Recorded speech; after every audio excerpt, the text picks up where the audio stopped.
Well, I'll just do a quick introduction. This is my sweet friend Aimee. She is an integrative health coach, and she can explain more about certifications and stuff. But just glad that you came tonight to learn more about health. She has some pillars that she's going to share with us, and just overall health knowledge. Please feel free to ask questions, whatever you'd like, and just let her take it and roll with what she's got ready. Yeah, yeah, thanks. These are great because you guys get all the time you want and need for questions and whatever. Um, like I was introduced, I'm an integrative health and wellness coach. That means a whole lot of nothing to some people because it's kind of this. It's been in the world for 20 years. There's been health coaches, but as things have been evolving, it's becoming more commonplace as part of the healthcare team.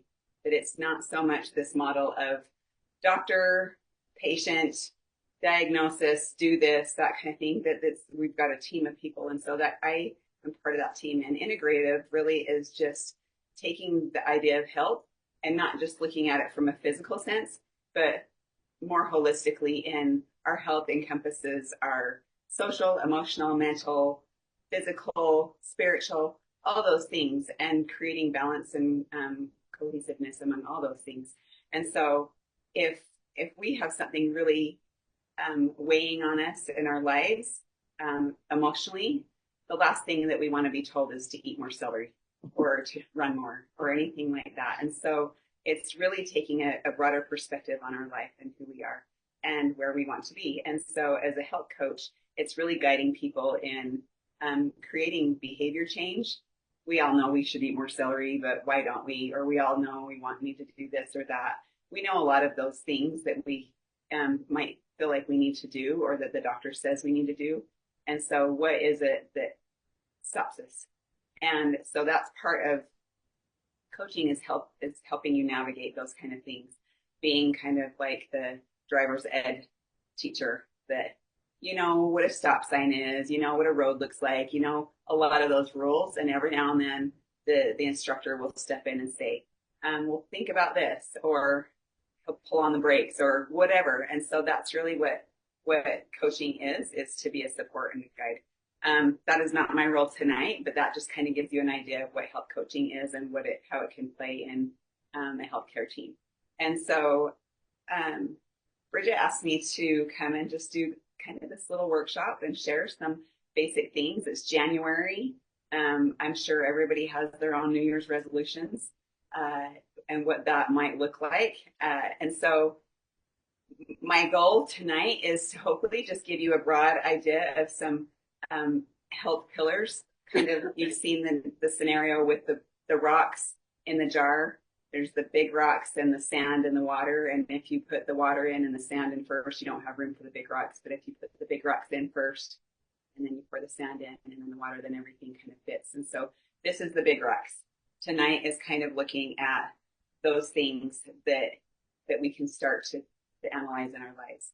And really for you to just be introspective and think, okay, where can I kind of make some improvements for myself? And so we'll go through some of that broad stuff, and then let's see. I don't do this on my phone very often, so I want to make sure I do it right. That's my kind of introduction. So if you're looking, my goal when I became a health coach, I didn't grow up with great health and wellness modeling. I love my parents. I had a wonderful childhood, but I grew up on, my mom was extremely busy. I grew up on Arby's and Wendy's baked potatoes. I remember very few home cooked meals in my household, not a lot of movement. My dad is super sedentary. He just doesn't have it in him to run. He's a sauntering kind of guy, and that's lovely. I love that about him. But we didn't grow up with sports. We didn't grow up athletic and any of those things. And so as I started having my family and I started realizing I had these patterns in my life of, pregnancy, I'm eating for two, it started to catch up to me in my 40s.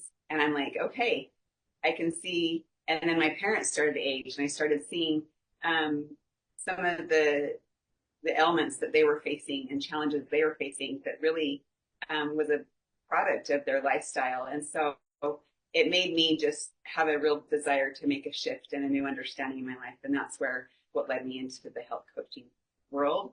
And then as I learned, then I wanted to share. And so that's great. That's what I'm here for, is to share and hopefully answer some questions.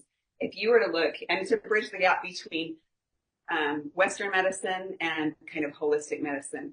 Holistic is more kind of that Chinese Ayurvedic medicine. And then you have your Western medicine, and then you have functional medicine or integrative medicine. And if you were to look at functional, this is the functional medicine tree. And if you were to look at, if you could read this on the bottom, and these roots, it's sleep and relaxation, exercise and movement, nutrition, stress, relationships. It moves up to genetic predispositions, experiences, attitudes, beliefs, mental, emotional, spiritual influence, and it goes up this tree. And health coaches really live in this space right here, getting to the root, helping you explore where did things start, where are they going, and exploring that before it gets into these organ system diagnosis and things like that, which you would be working with a medical care provider, hopefully. And so, do you have any questions about that at this point? Okay, very good. I love this. Awareness is the source of joy. My sister has a big sign in her house that says comparison is the thief of joy. And I've always just struggled with that. I understand it. It's true. But it just kind of left this negative vibe to it. And I was sitting one day in a yoga class, which was a new experience for me. And it's all about being present. And I realized that thought came to me as awareness is the source of joy. And so that's part of this too, is teaching you how to be more aware of who you are, what's inside you, what your body is capable of, and the gift that it is.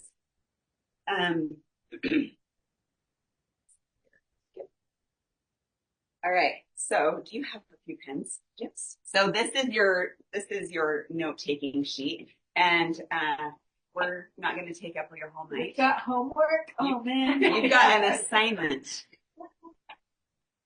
Got an assignment. You're making us work. Thank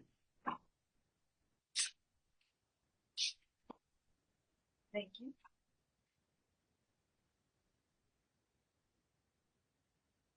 And this is completely what you put into it. There's no rules. You can sit here and stare at me if you want, or you can work through this. So to explain this wellness wheel, you can see lots of variations of this online. You'll see this is the wheel of well-being, wellness wheel, different. It's basically an assessment. And what I want you to do is there's 8 categories here. That we've kind of talked about already: emotional, physical, spiritual, charitable, or occupational. If you need further explanation of these, I just did it down here, but really it's however you interpret that. So think about it first before you go down to the explanations below. And what does that mean to you, such as environmental?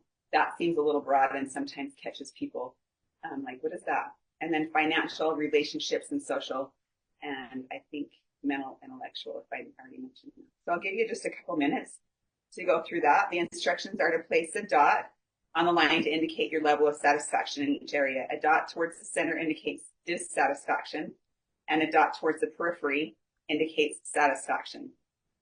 So for example, if I felt like I was struggling here in spiritual, I'd put the dot down here. If I felt like I was pretty good in that, I'd bring it up here. Once you've completed that, then you're going to connect the dots, and you can replace, if there's something on here that you're just isn't resonating with you, you can replace it with something else. Maybe it's being more creative or whatever.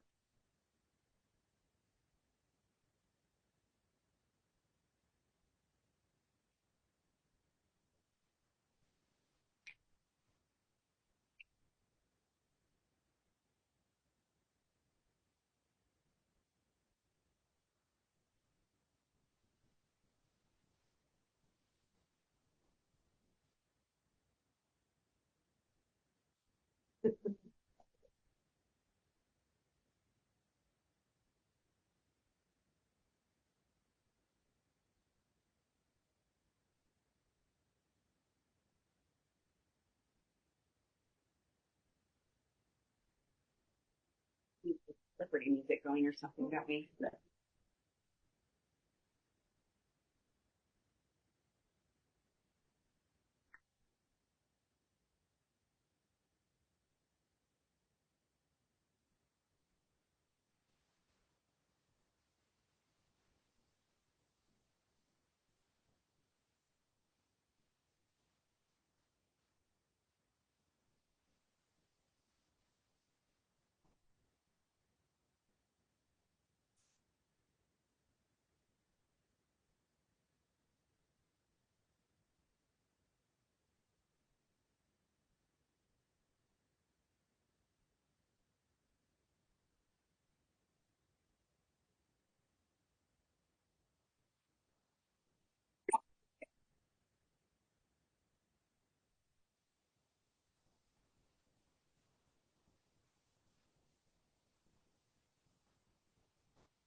Okay, in a good moving on point.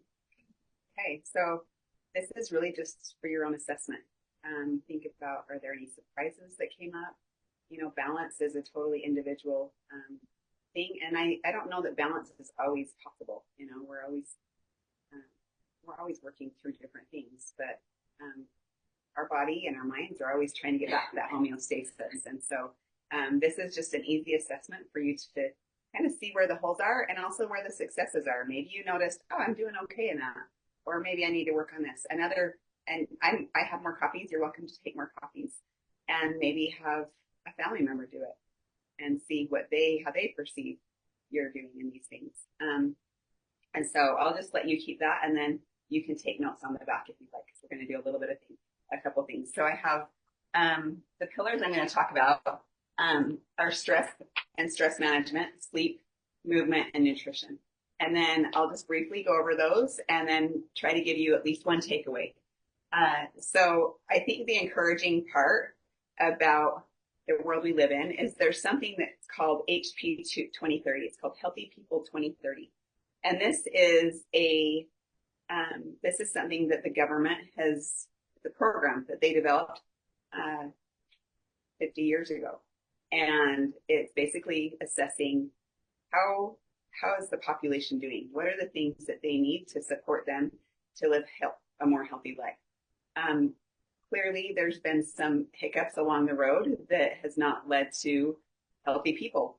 And that usually is like the 80s, when it was the whole 80s get rid of all the sugars, all the fat. It was the idea that fat makes you fat, so we're going to get rid of it, and then we loaded it all with sugar, and then sugar has created a lot of problems, lots of inflammation, and just issues in our health. So now there's a shift in that, and we're looking at things more holistically. And now there's this initiative, where they look at this, they assess it from years past. How do we do, and how can we do better? And they're looking at it on different areas: social and community content, healthcare access and quality, education access and quality, economic stability, and neighborhood and built environments. And so I just appreciate knowing that there's a program out there that's looking at these things, and they're bringing people in with the knowledge to make improvements for all those around us. So I'm curious how did you like doing this assessment? How did that feel? For me, I feel like I'm doing pretty good because it's been a really hard time, but I feel like I'm personally in a decent place. There's always room to grow, but I feel like, hey, whatever happens, we'll deal with it. Yeah. It's great to just recognize that and say, okay, I'm doing okay. And remind yourself of that on the rough days, right? Yeah, because people die and you can still live. And yeah, it's okay. The world goes on. Yeah. But that shows, like, when you look at stress management, that's a way of saying, okay, I know how to rebound. I have some resiliency. I have things that I'm capable of overcoming. So that's great. Okay. So stress management. What is stress? In a classic homeostatic view of stress, we're going to go academic here. In a classic homeostatic view of stress, our body has ideal temperature, oxygen, acidity, etc., and in an ideal balance. In this context, stress is defined as a real or perceived threat to homeostasis. A stressor is anything in the outside world that knocks you out of homeostatic balance, and the stress response is what your body does to reestablish homeostasis. So, is anybody familiar with the autonomic nervous system? Is that something you've ever heard of? Yeah. Okay. You have the autonomic nervous system is basically your stress response. You have your parasympathetic. You have your parasympathetic and your sympathetic nervous system, and this is all connected. You have this vagus nerve. You have your brain. It's the longest nerve in your body, and it's connected to your stomach. Your stomach is considered your second brain. And when you think about this and how stress affects us in our life, you can completely understand how that works and how this vagus nerve, it relate it to, I was going to say when we're young and you see a cute boy and you get butterflies.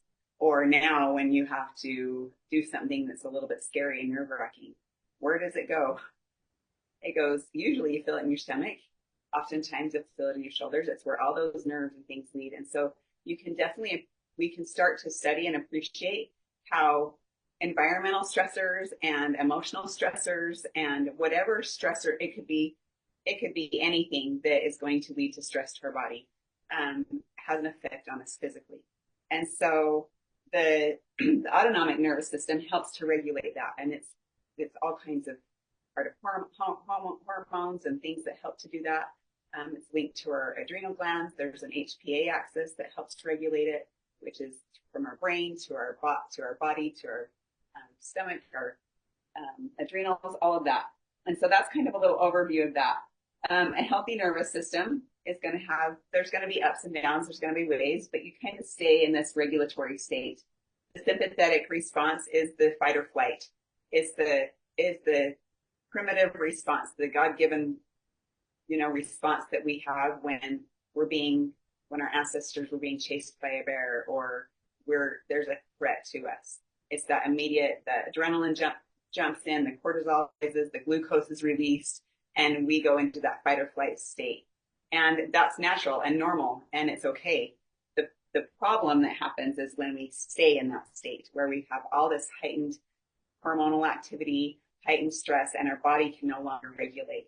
And that's where the sympathetic state comes in. And so then it's just hyperarousal or hypoarousal. So you either get stuck in this hyperarousal state where there's anxiety, panic, hyperactivity, restlessness, vigilance, inability to relax, or you go into this hypo and you're stuck in depression, lethargy, withdrawn, deadness, exhaustion, sometimes that numbing feeling. And so anybody can be in this place. But going back to the beginning, the goal is to create some awareness and take some interest in yourself. Like, okay, where am I? How do I manage this? How do I regulate? So a couple things I guess before I go on, does everybody feel like you have a pretty good handle on stress management? Before I go into the takeaways. If you may feel like you've got a good handle and you don't need any takeaways. Well, don't teach us, because there's always more you can learn.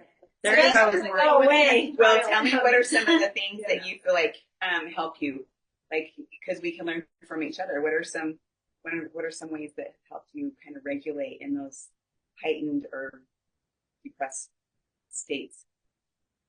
Exercise. Okay. Drinking water. Writing down 3 things you're thankful for every day, first thing in the morning. Uh-huh. And then that helps you think about how not everything's bad. There's something good still happening. Yeah. Mm-hmm. Well, and when you associate that to our physical state, when you think of gratitude practice, biochemically, there's something going on in our body. It's releasing different chemicals and hormones that are bringing us to a more pleasure state. And that is directly associated with that autonomic nervous system. And so it's fascinating to me how those kind of things are connected.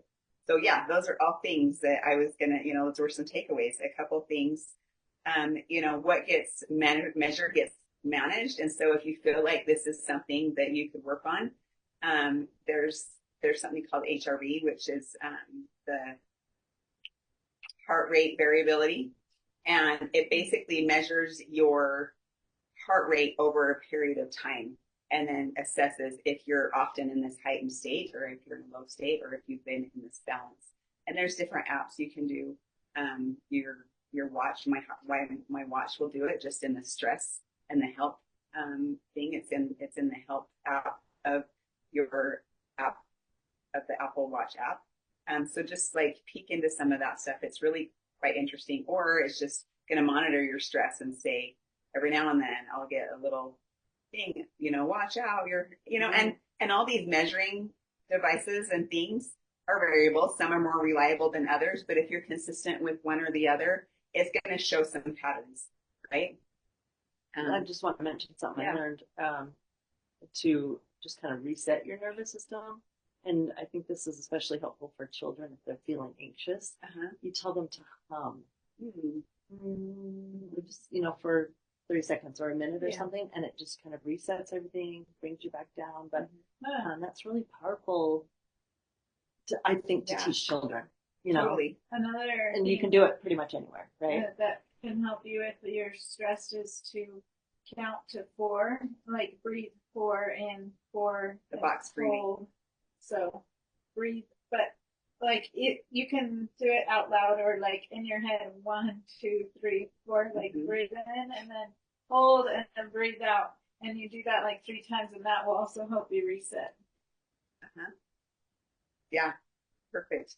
Great. And be able to think about what to do next. Yeah, because when you do that, I'm finding myself connecting all these to the like physical side of it because as I'm talking, I'm thinking through that. So when you talk about humming, it's basically activating that vagus nerve because it's all through here. You can a lot of times if you plug your ears and it runs all up through here, the nerves and everything. So it's stimulating that nerve. The breathing helps just slow that heart rate down. The box breathing. Talking about the gratitude, there's some, you could do morning pages, which is you write your things you're grateful for, and then you do a mind dump. And you basically just put it all on paper. It's nothing anybody's going to see, and then you can throw it away if you want, but it's just to get it off your mind. I also love grounding strategies where a lot of times our anxiety can come from worry about the future or fear of the future or worry of the past. And grounding really just helps you just center and become present. It can be something as simple as standing in the grocery store and this lady over there is driving you crazy or you're just not patient enough, whatever. And you feel your stress, response rising. If you just stop and take a breath and you can close your eyes, but this has been one that I've really valued and just imagine your feet on the floor and roots coming from just out and grounding yourself to the earth and connecting to your senses. Think of 3 things you see, 3 things you feel, like physically. I can, if I were to stop, I can hear the ventilation. You might hear different sounds. If you're in your house alone, you may hear the birds outside. And just going to your senses, 3 things you see, 3 things you feel, 3 things you might smell. They taught me around. I'm just kidding. And just do something. You're good. What I say, feel, see, smell, and hear. So doing those things I think are great. Okay, moving on. So next is movement. Do you have anything to add before we move on, though, associated with stress that you'd like to share? I was just going to say, sometimes I don't like it when stress is like outside myself. Like, right now I feel like I'm doing really well. But like a few years ago, my daughter was having a lot of mental health issues. And man, I just felt like I was just barely surviving, and I was like, keep my head above water, and I feel like my other kids got neglected and stuff. But something like that is hard because I didn't always have the control of it, and and then sometimes to just remember this too shall pass. Like things are going to get better, and it never is going to get better. Well, it might not get better. Yeah. But you might be able to deal with it.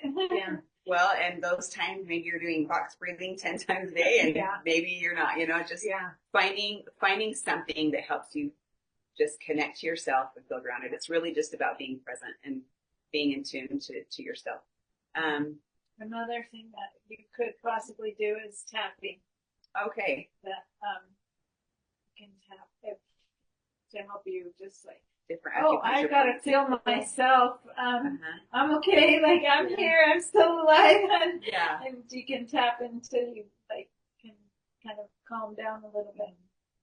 Yeah, and if any of these things pique your interest, just go online. There's lots of trainings that you can sign up for, or anything like Okay, so moving on to movement. We all know the benefits of movement. We don't need to go through the list unless you really want to, but I think that it's pretty obvious. You mentioned stress reduction and just overall wellness and improvement. And then, of course, the risks associated with not doing those things, as far as just, I mean, the first thing on the list here is early death. It's subjective. It's hard to really equate like who and why people are going to die early or not, and who's to know if they died early or not. I always am a little bit. It's funny to see some of those things or what people say, like, you know, if you do this, that decreases, that improves your longevity by 30%. I'm like, like brushing your teeth. Yeah. Flossing. I'm like, okay, maybe, I don't know. There's too many variables that can go into that statistic. The biggest thing, and I like shifting the thought less on exercise and more just move your body. Do what you enjoy. Anything that you do is going to be better than nothing. And if you're like stuck and you're like, I don't know what I want to do, go back to what did you enjoy as a kid? You know, I love to ride my bike. I love to climb trees. So what are things that would enjoy, you know, how can I apply that? I could do a cycling class. I could just get my bike out. I could ride with my kids. I could do some kind of plyo. There's a lot of jumping and moving and that kind of thing. I could literally go climb a tree if I wanted, or go hiking. I don't actually like to hike, but I could. That's, you know, but you gotta, that's something to appreciate. You know, my daughter loves to hike.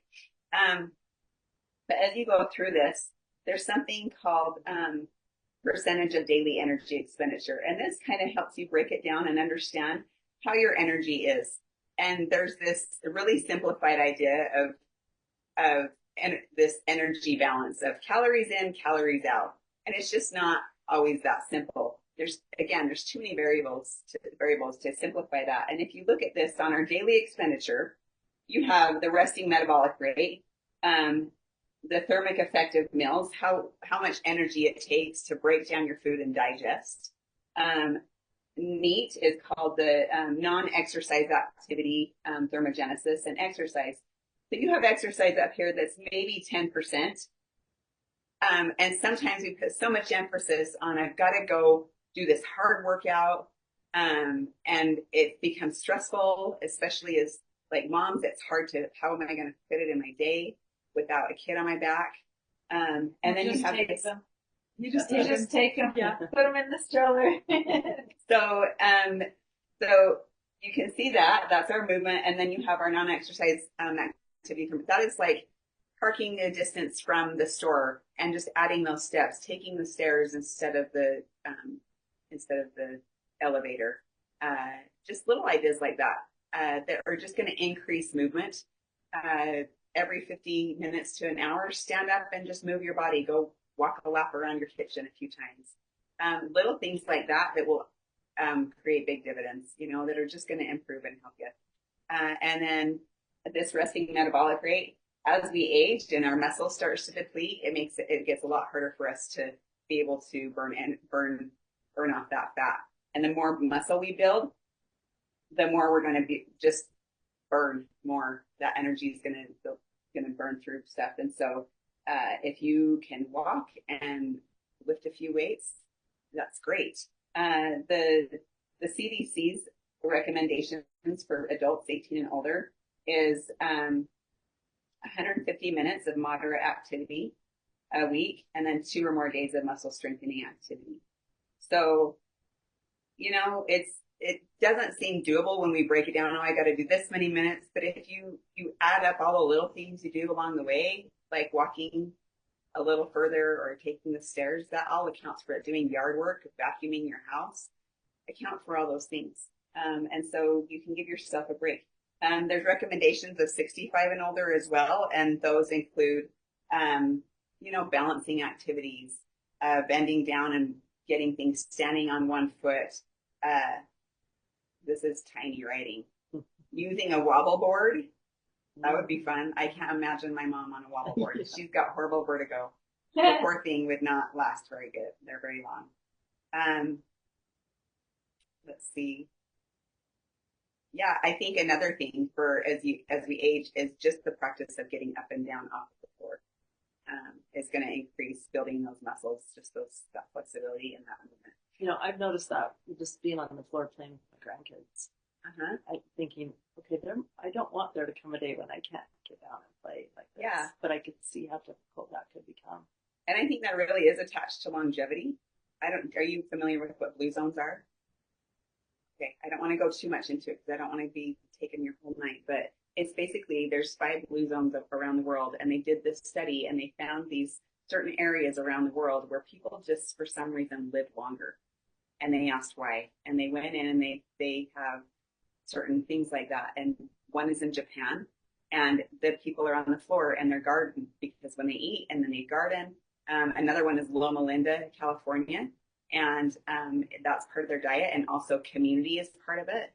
A lot of these areas, one is in Costa Rica, and a lot of these areas are kind of on the equator where their circadian rhythm stays consistent. They're waking and sleeping consistently throughout the year, and the turnaround of fresh food and vegetables for gardening is always abundant in these areas. And so it's really pretty interesting. And if you mimic that, they're actually making one in Iowa. They're like building a city based off the blue zones of how are we going to construct common areas so that people can interact and create that community, and how are we going to provide nurturing food and whole foods. And it's super interesting. So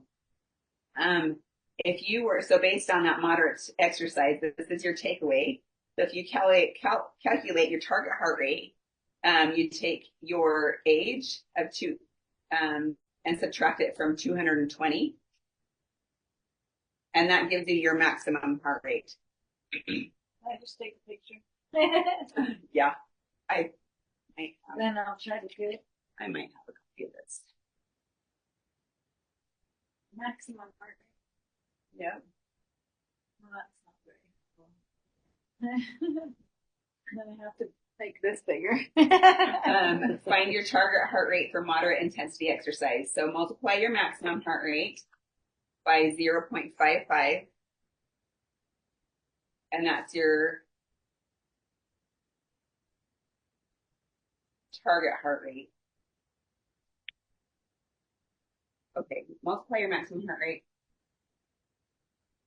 0.55 and 0.65 and round. So round those two. This gives you the range for your heart rate during moderate intensity exercise.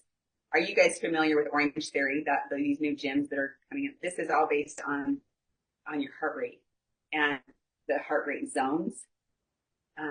If you were to look at like a heart rate is like a zone, really light activity is like green, and then you go up the scale, and extreme activity, like it's the number 5 and you're in the red zone.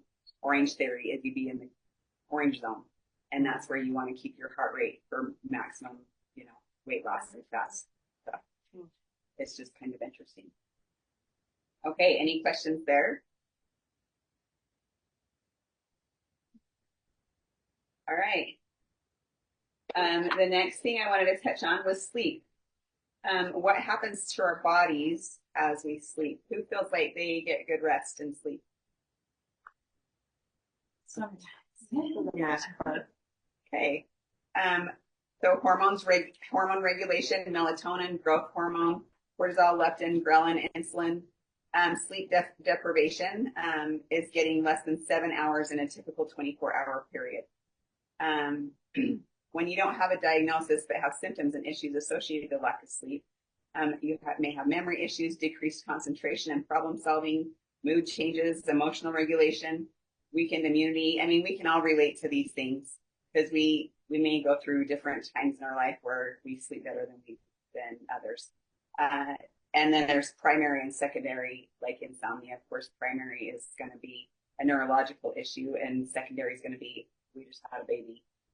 We've got a lot of stress happening in our life. It's more subjective and happens on occasion. So it was interesting to realize that restless leg syndrome is considered a sleep disorder. That can be a real struggle for some people where they have just consistent restless leg issues. And it's often a dopamine issue. And so that, I think that's really interesting. So what are some of your tips? What do you, as you sleep, think about it on a good day and a bad day. Again, growing into this self-awareness, like, what does it feel like on a good day when you've had a good night's rest? And what does it feel like on a bad day when you've had a poor night's rest? And just think through that a little bit. What kind of lifestyle behaviors could you maybe modify to help support that? Do you have what things do you feel like you're doing well associated to that? Or do you have any questions on any tips and tricks? What are some tips? Okay. That's great. I think you have to stop and think about your lifestyle and your life. Are there some of those stresses that are contributing to lack of sleep? Are you being able to regulate that stress? Is there exercise, lack of exercise? Lack of exercise can often lead to stroke, having a hard time sleeping. Caffeine, amount and time of the day is one to consider. Also, when sometimes your mind is racing, especially in those stressful times. A couple of things you can do is stop and do some of the stress relief. You can do white noise. You can do the box breathing. There's a 4-7-8 breathing, which is really good, where it actually will help decrease high blood pressure as well, to do this as a common practice. If you basically breathe everything out and then you breathe in for 4 seconds into your belly, and then you hold it for 7 seconds and then release for 8 seconds. So you breathe everything out, breathe in, hold, and then breathe out. And you can breathe out through your nose, or a way that I have liked, sometimes it's hard to breathe out through your mouth. You rest your tongue on the back of your teeth. And it just kind of puts your jaw and your throat in a position that helps you really release that. So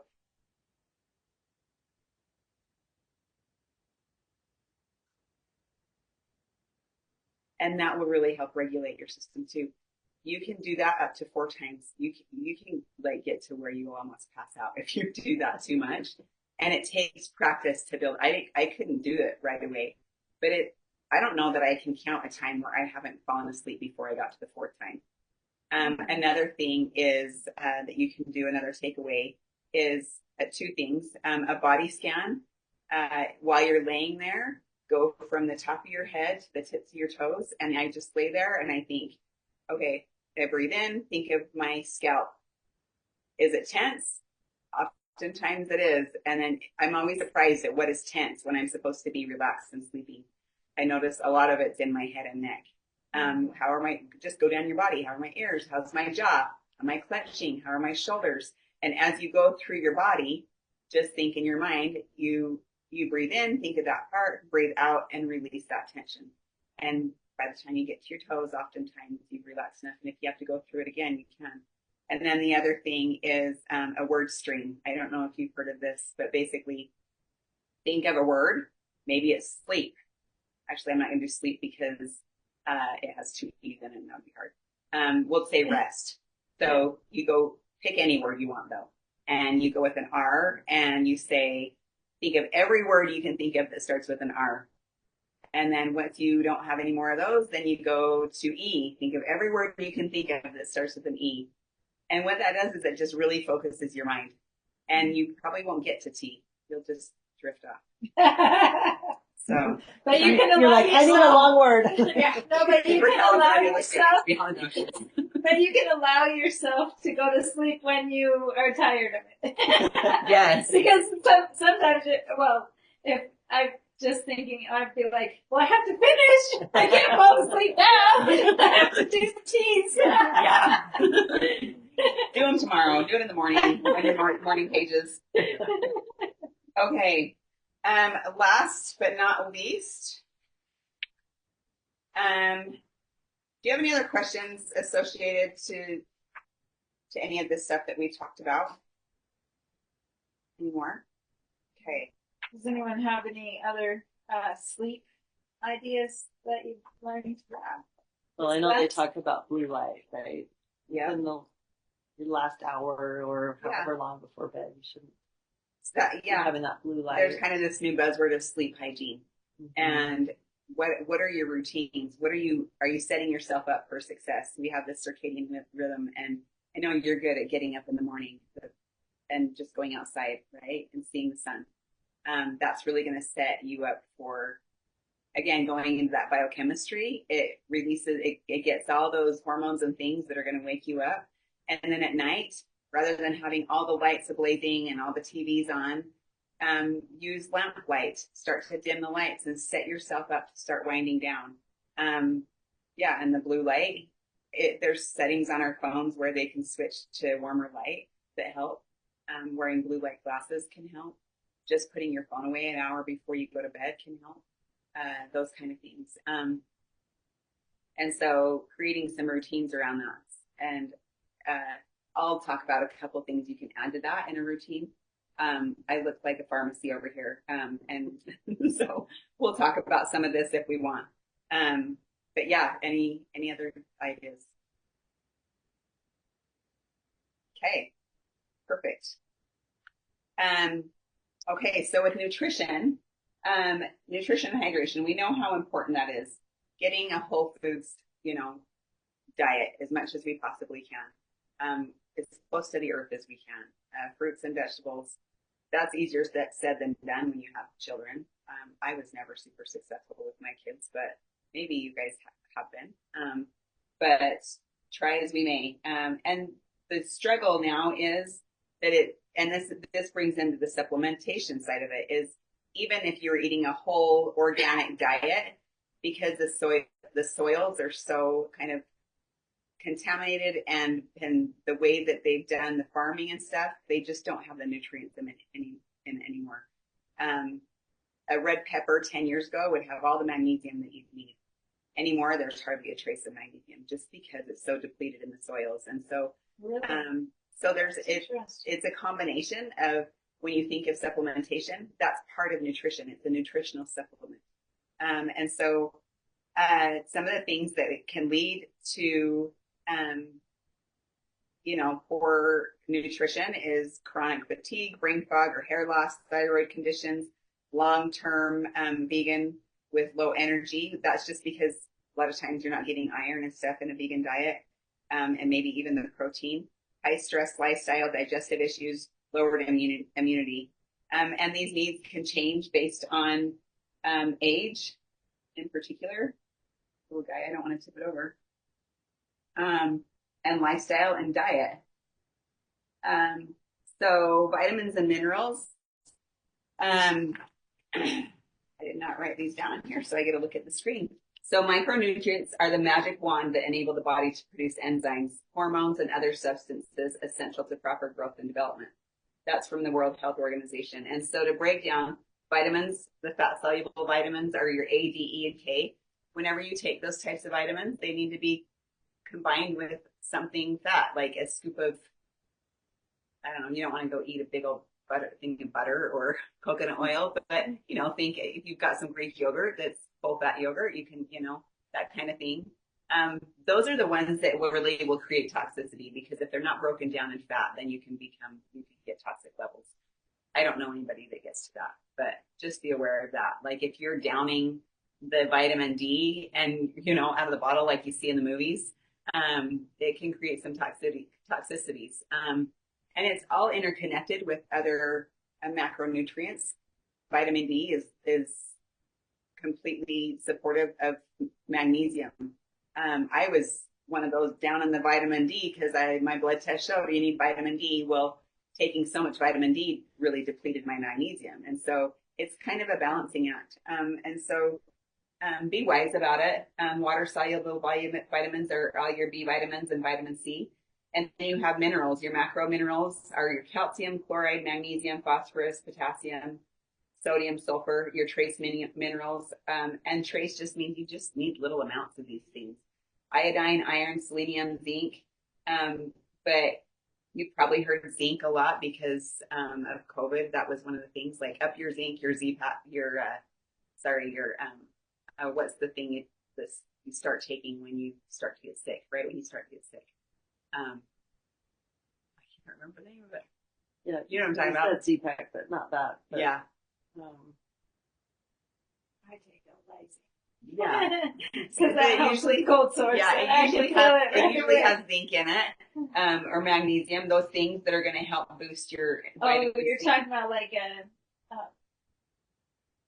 a cold and flu, like Yes. take Yeah. like emergency or something. Kind of like that. Yeah. I can't remember the name of it anyway. And then your ultra trace minerals, your boron, cobalt, nickel, and those are less studied and less aware of like what those do. But some of these, like I said, magnesium is definitely one that pretty much everybody is deficient in, especially for women. And so that's huge. And there's different types. And so as you, basically, in my opinion, and others that I've, studied and learned, these are supplements that everyone really should be taking. Is a good multivitamin that includes methylated B vitamins. 40 to 50% have this condition called MTHFR, which is basically it's a genetic condition in which you don't methylate certain vitamins, particularly your B vitamins and folate. And it can lead to lots of problems. Yeah. And so that your body can absorb. Yeah. And so if you they're available now to get just a good multivitamin with your B vitamins that are methylated is a great option. Your vitamin D, your magnesium, your omega-3 fatty acids, and and a probiotic or digestive enzyme. And so I was just going to mention my doctor. I told her that I was having a hard time sleeping, and she recommended magnesium. Is it citrate? Citrate, yeah. She Or said, citrate. don't take the other one because it's a laxative, but Yeah. the magnesium citrate, like, will help, to sleep. Yeah. Aimee, Yes. Sherson has the comment. for sleep, there's a couple other that are great for sleep as well. Magnesium threonate and glycinate are both awesome to take at night. So you need a variety of magnesiums for sure. They're actually all different nutrients altogether. But if you want to both get a variety of magnesium and have sleep, just take it at nighttime. But I was told to take citrate or malate in the morning. So I don't know if you know much about that, Aimee, but meaning it's not as sleep enhancing as threonate or glycinate. Do you know much about that? I know that there's different, I actually wrote down kind of, let me go back to this. I will even show you. So, citrate makes you go to the bathroom. It can be helpful to help you go to the bathroom. Taurate helps your heart. Oxide helps your heart. Glycinate helps sleep. See, in this it says it does help sleep. That's the variety that I would take at night because it's also the type that is best absorbed by the body. Magnesium in general is difficult for the body to absorb. And if you have digestive issues, it's going to be even that much harder. I took magnesium for migraines. I had migraines really bad for a while, and I got a shot of magnesium. And then he had me take magnesium like 1,000 milligrams every day to help with migraines. And I tested, and I was still low on magnesium, and it just meant that I wasn't absorbing it. And so I switched to transdermal magnesium, and my numbers went right up. And the difference with transdermal is you're bypassing the digestive system. And so I take a bath in my transdermal and I soak in my magnesium every night. It creates a routine. Talking about sleep hygiene, it creates a routine where I can take a deep breath, I can relax, I can just unwind, and I'm getting the added benefit of just the magnesium because it's really vital. What kind of magnesium? You put it in your bath? Yeah, I'll talk about some of these supplements if you want me to talk to you about them. But yeah, I forgot my dry brush, but yeah, it's transdermal, and you've got to find, they're not all made alike. It's from Living the Good Life Naturally. And this was developed with a lady. She can tell her story and everything, but it's actually produced, it's manufactured, and so it's shipped to a facility in Logan from the Baltic Sea. It comes from the Baltic Sea, shipped to a place in Logan where it's then distributed. The woman that made the company is from California, and she's got a really incredible story. But it's about the purest form of magnesium that you'll find. A lot of them It's called Living the Good Life Naturally. That's the brand? Yeah, Wow. that's a long name, huh? And so, yeah, like I said, it bypasses, you're getting to cell saturation when you do it transdermal, and it has to be absorbed through the feet. So you can soak in a bucket of water, minimum 20 minutes, and not a plastic bowl. For some reason, it inhibits the uptake for who knows why. So either stainless steel or glass. I just had I used to use Oh no. I used to use the kind of thing that you buy at Walmart is plastic, so you can't use that yeah, one. I literally used a baking dish and would just, as long as it covers your toes, but then I just love same amount in your bathtub. It doesn't matter if it's 2 inches of water or 2 feet of water. You use 3 cupfuls, which is a quarter cup. In your feet. And Can so I I see put, that? yeah. So I put that. So that's going to get you to cell saturation, and it's in a liquid. a liquid. I love, if I was to not do anything else, I would do this. I love it. And then you hear about magnesium for muscles. So it's great for achy muscles. Soak in that. That will relieve your muscle aches as well. But then you can get different oils or lotions too that help. If you got a backache or you've been working out. And then if you can't do this, if you go on a trip or something, I tried to take this with me and spray it on the bottom of my feet and it broke. So I'm not doing that anymore. You find a good magnesium complex that has all of those magnesiums. Might as well get the benefits of all of them. And then, if you want me to go through these and why I love them, if I were to pick one thing to start with, this is taking, and I'm not saying I take all this at once, right? But Well, that's good. I do have a lot of plexus stuff here. It's a great place to start. They are a digestive company. They have a really great multivitamin that has methylated vitamins in it. They have really good digestive stuff to start with that has the magnesium in it. And so if you're looking at these things, they're all really good. They've got the probiotics and digestive enzymes. I also love the doTERRA digestive enzymes. And there's different brands here. So you want to find, when you're choosing a supplement, you look for third-party testing. I love to find companies that educate. So some of these, like the doTERRA and the Plexus, they are multi-level marketing companies.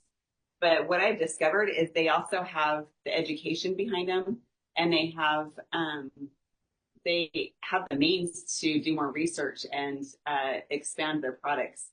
And so I really like the Plexus line. I use that every day. And I love the oils.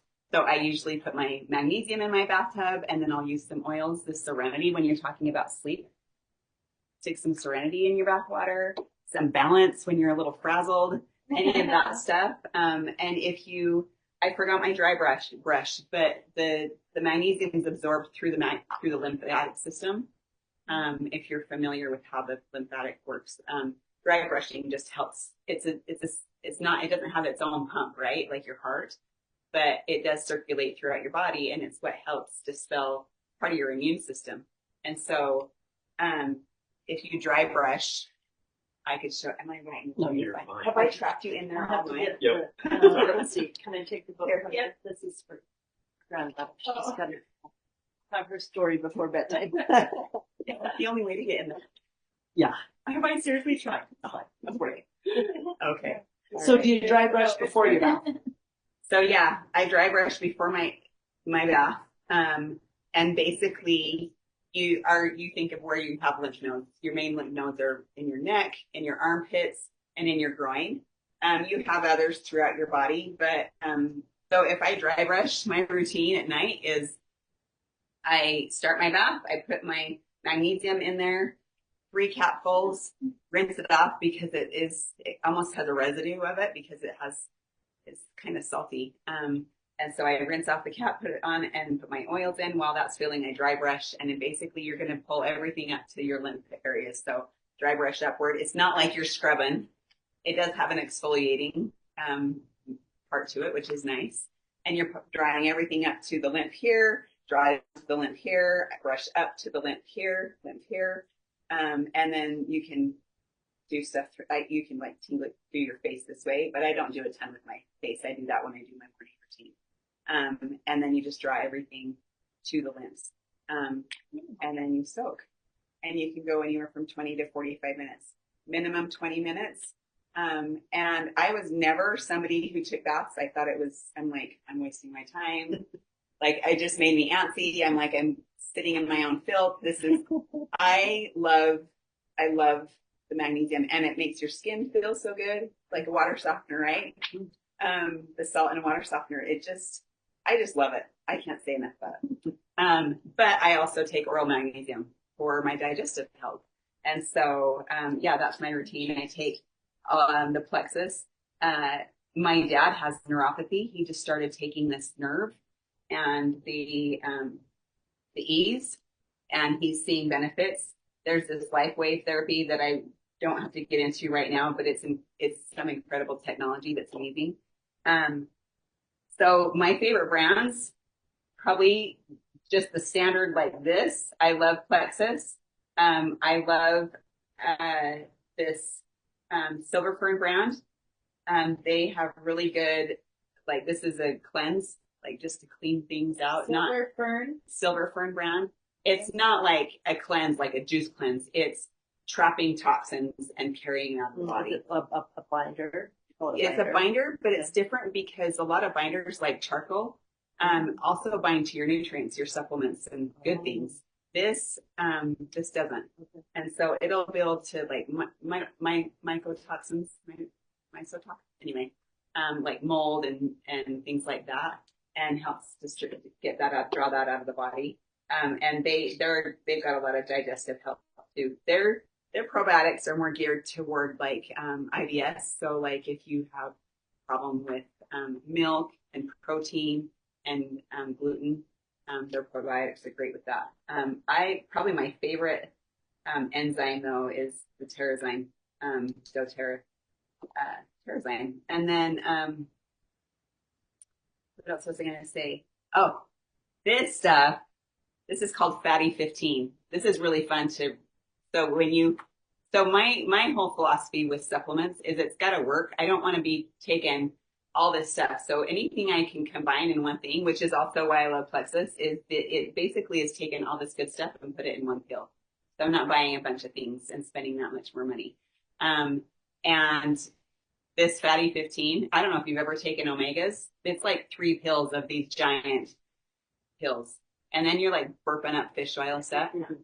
So this Fatty 15 is a brand new, they just discovered this type of omega. And I think the company started in 2020, like it's that new. And it came from scientists that were studying dolphins. And there's these pods of dolphins in the San Diego Bay. And they were getting sick and they couldn't figure out why. And then they found these dolphins in Florida that were living forever. And I could have it reversed. It could be the ones in San Diego live longer. So they started studying these dolphins and trying to figure out how they were living longer. And they had this particular fatty acid that on their skin and stuff. And so they learned how to put it into this. So instead of 3 giant omega pills, I'm taking 1 tiny little pill that's doing amazing things for my body. And so, you can take all the big pills, but like I said, I like simplifying. Things like stress, find a good adrenal complex that's going to have different things in that. Liver, like that has milk thistle and different components to that will help cleanse your liver. The other thing, before we finish up, I brought some of these things just to show you, for example, like this X Factor and this is a meal replacement shake. So the difference you have protein powders and you have meal replacement powders that also have protein, but this is going to be more like a meal. This is going to have all your vitamins and minerals in it as well. And so when you're considering different vitamins and things, consider what you're consuming also. So for example, if I have one of these shakes every day, this literally has half of everything it has exactly, so a dose of this is if I were to just take one of these pills, it was equivalent to basically what's in this product. And so instead of, if I'm going to have a shake, I'm only going to take one. I'm not going to take two. Does that make sense? And so learning kind of what you're consuming and what you need, you can help save yourself some money or not overdose on supplements, that kind of thing. And how you'll consume it. Like you can take creatine pills or you can take a creatine powder. So my routine, I love this stuff. And so it gets me, I love, like I said, like my bath, it gives me time. I'm kind of killing two birds with one stone. I love to have a stack, as you might call it, where I'm taking a bath, I'm getting clean, but I'm also relaxing and I'm getting my magnesium. And so I'm setting myself up for success. I really need to drink more water. I really struggle if I'm drinking straight water. So here I have this product that tastes really good. It's also good for my gut and it's making me drink water. I combine it with creatine, but you could use pills and you don't even have to take creatine. You just learn what you need and you start kind of building what you have and what you need. You know, don't go start with just one or two supplements at a time so you know if it's helping you or if it's not. You go start taking 10 supplements, you'll never know what's helping you. So anyway, any other questions?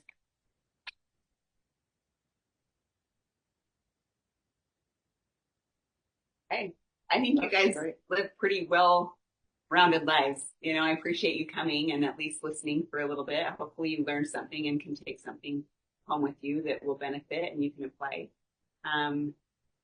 Yeah, do you have any other questions or any takeaways? Something that stood out to you? Good suggestions and ideas. Because I need to work on my sleep and some of these, different things. Good. Well, thanks for being here. Thanks, Charlotte. Thanks. I said Charlotte. I don't know why Charlotte. Where's that come from? I don't know, Charlotte. Bridget. I think I have a friend, Charlotte, that lives in South Jordan, is probably what I was thinking. As I was thinking. Thank you. Yeah. Okay. Super informative. Thanks, Justin, for coming online. I took so many notes. You are so smart. I loved it. It was Thank you. Too bad we missed you, but thanks for showing up in the computer. Oh, sorry. My little girl sprained her wrist at tumbling, like right when I so I had to go back and get her, and she's all wrapped up. I'm so sorry. Yeah, that's okay. Last week, my dog had surgery on his knee. He tore two tendons in his knee, his ACL, and it's the worst.